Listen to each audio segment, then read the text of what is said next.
very passionate about what I do and very protective of my students like I am of my own family. This week in particular, in response to some recent concerns that I expressed in an email, Kevin Hendrick, our superintendent, responded a thank you to me for my advocacy.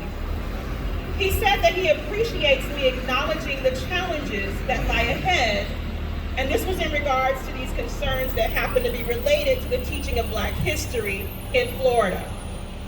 He also added that he intends to remain an exemplary district under the African American History Task Force. Now, the only issue is the task force at this time. Just like you said, there's little pockets of problems everywhere.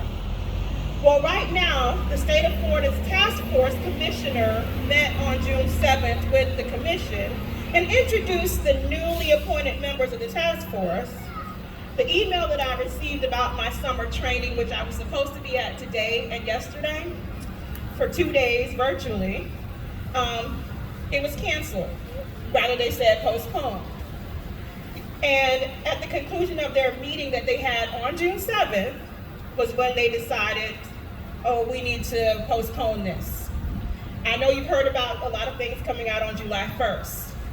Well, they want to wait until the new things come out on July 1st. So they said, John Dougal, the man with the marking my email there, they said that there's going to be some new standards aligned to K through 12 African American history. And so they want to wait until those are presented by the State Board of Education in their July meeting. And they want these new standards to become the topic instead of what hundreds of teachers across Florida hope to hear about, which was historical happenings, revisiting the past to strengthen the future. I was saddened to hear that my summer training was what I call canceled instead of postponed. I was confused, but I suspected that something was going on.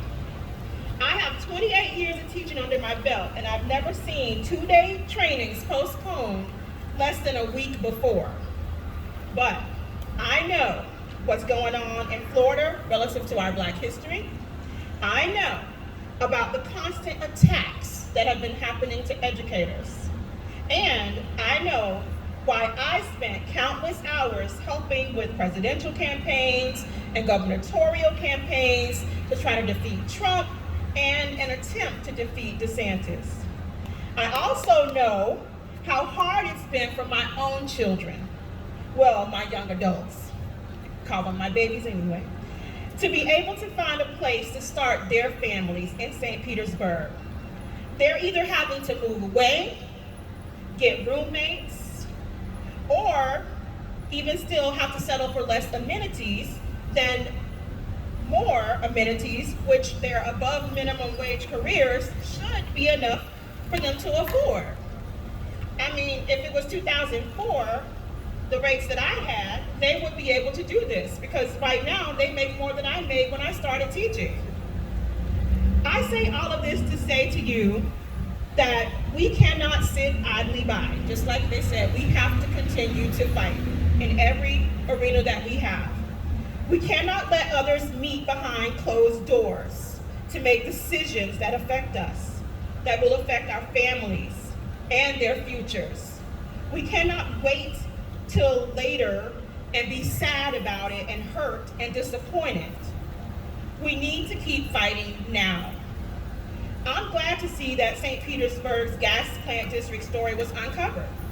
I'm glad that WTSP's Tampa Bay 10 and the Orlando Sentinel investigated this exposure to the African American History Task Force. I see now that what I suspected was right. Our Florida Department of Education Commissioner, Manny Diaz Jr., appointed 6 new members.